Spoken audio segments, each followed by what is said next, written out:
I'm Monica, 30 years old. Let's rewind to my childhood. I don't remember much from when I was born. I don't know who my biological parents were, and I never wanted to find out. I found myself in an orphanage surrounded by other kids with dreams and stories of their own. I held on to a hope that one day I would be chosen and my life would change forever. My lucky day came when I turned 10. A wonderful couple, Lisa and Robert, scooped me up and brought me into their family. I can still remember the butterflies in my stomach as I moved into their house. It was a place of new beginnings with every room full of possibilities. A couple of years later, our family grew yet again. Lisa and Robert decided to adopt a young boy named Austin, who was just a bit older than me. Life was all rainbows. It felt like being part of any regular family, doing regular things. I never felt like an outsider, and even though people around me would ask me if I was curious to know who my parents were, I simply said no, because I truly had no interest in getting to know the people who did not want me in their lives. In my head and heart, my real family was Lisa, Robert, and Austin. I was off to college, all pumped up to chase my dreams with the solid support of my parents, but life's a twisty road. It was a call from Austin. He hit me with some bad news. Our parents, Lisa and Robert, had been in a crazy accident. The world I knew, that bubble of their love, just popped. Their loss hit me harder than I could ever imagine. I realized Austin was the only family I was left with up until I met my husband, Brian. Brian and I had our own little love story centered around our shared passion for the piano. We met through our college's music club, and then when I was 24, I made a decision that was quick, almost impulsive. Brian and I had grown so close that it felt like the natural next step. We decided to get married. We were young and in love. After Brian and I got married, he landed a decent job and we moved into his mom, Bernice's house. It was all Brian's idea. He said that we would have a ton of rent money, which we could soon invest in our own place later on. Bernice had never really warmed up to me, but we managed to coexist under the same roof. She would often drop hints that Brian had settled down too early and should have explored more of life. But everything took a dramatic turn when I found out I was pregnant. Brian seemed happy when I told him the news, but I could not say the same about Bernice. Bernice, there's something we want to share with you. We're going to have a baby. A baby? You are having a baby? Yes, Mom. We're finally going to be a grandma. We are really excited about it. Excited? This is unbelievable. You don't even have a place of your own, and now you're bringing a child into this world? We are hardly keeping up with the bills in this house, for God's sakes. Mom, don't worry. We're finally moving out.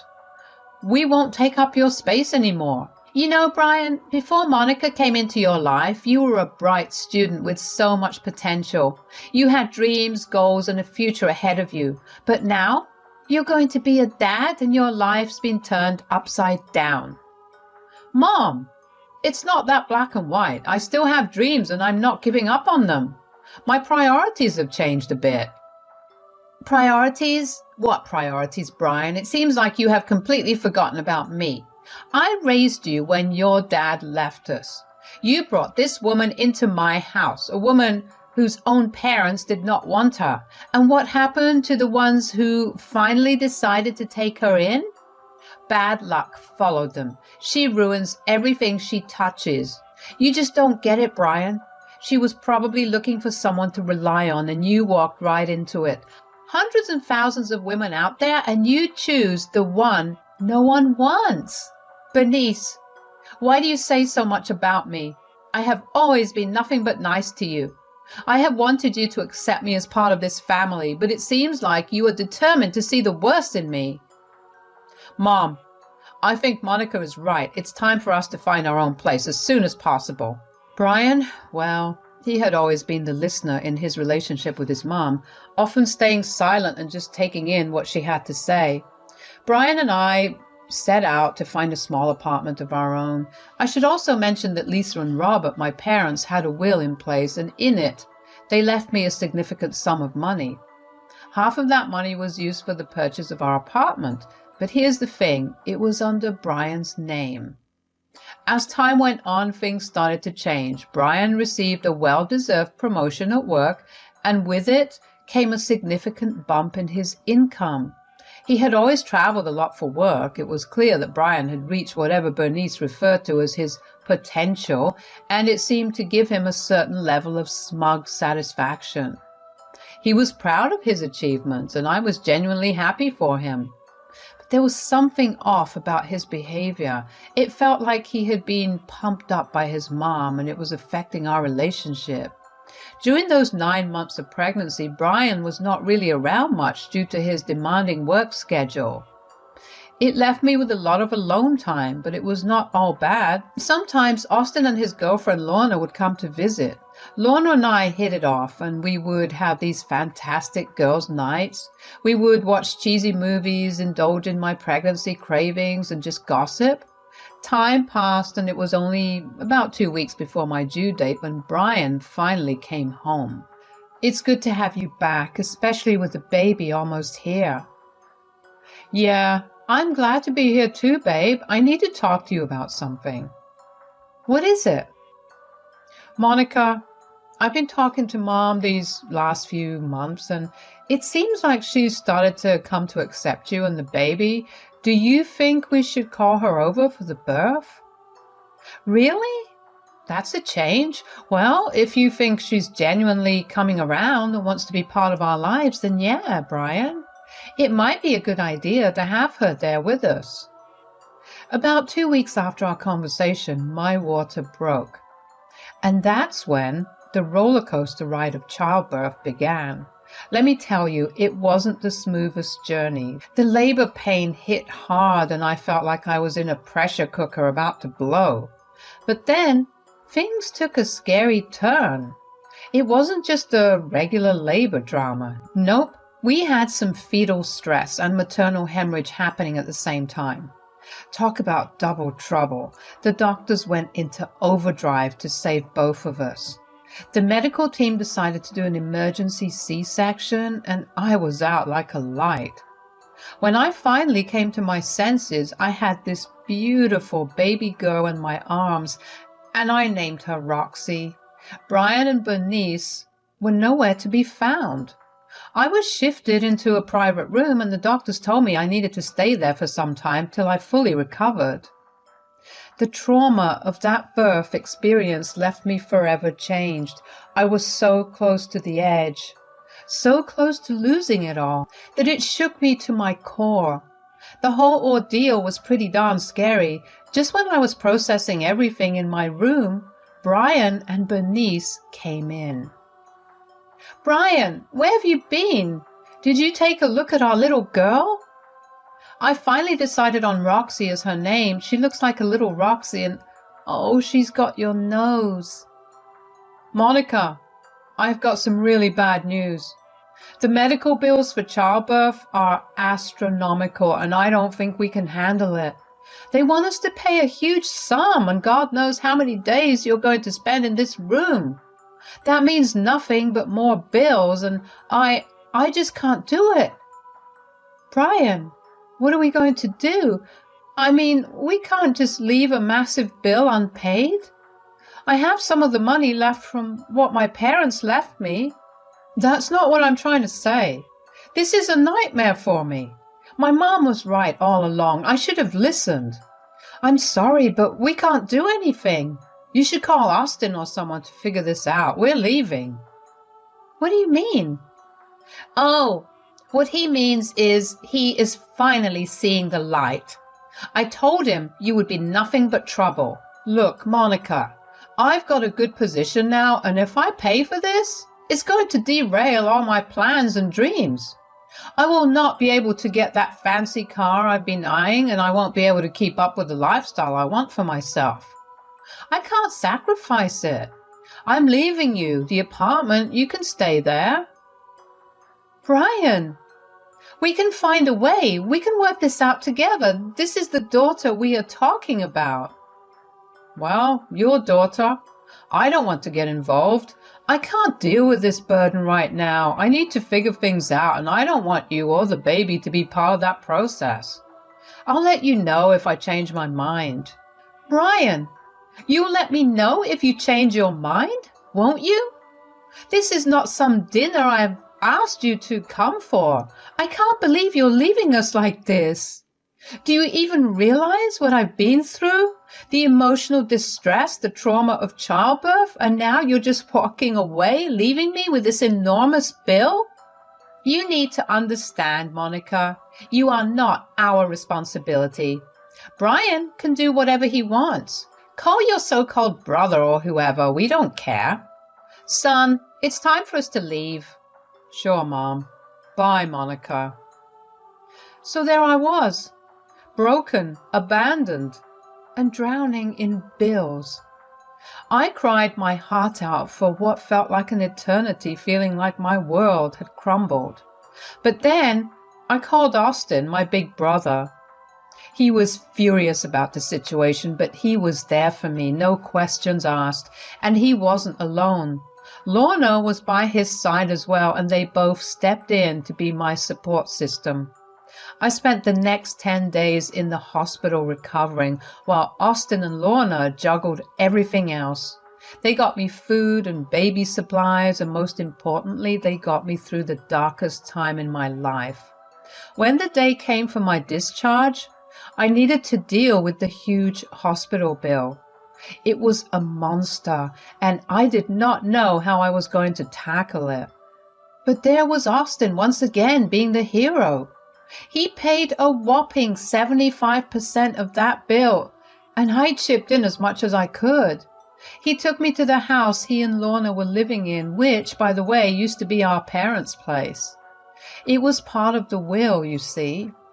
Lisa and Robert left me the money, but the house belonged to Austin now.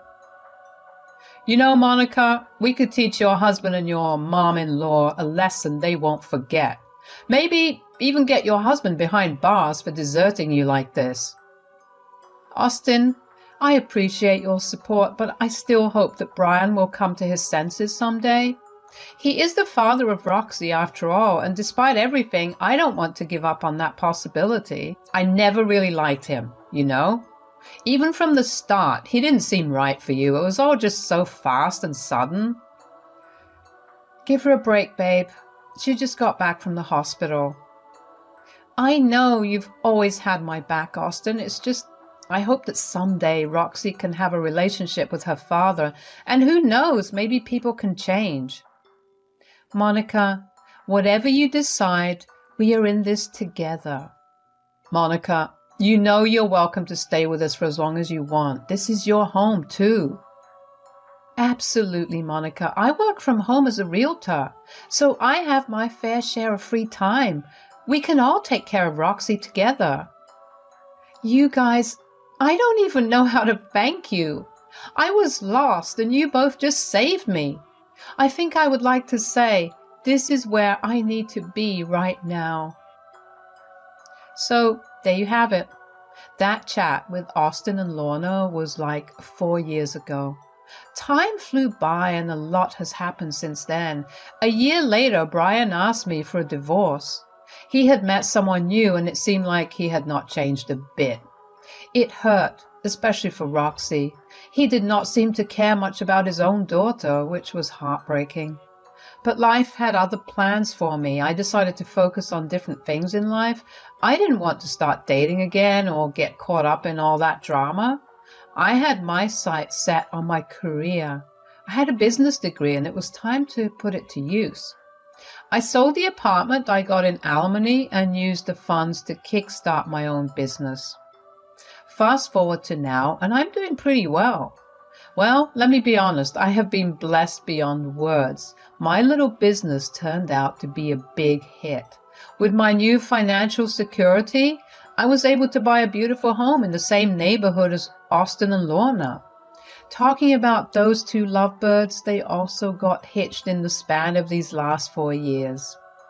You must be wondering what happened to Brian and Bernice, right?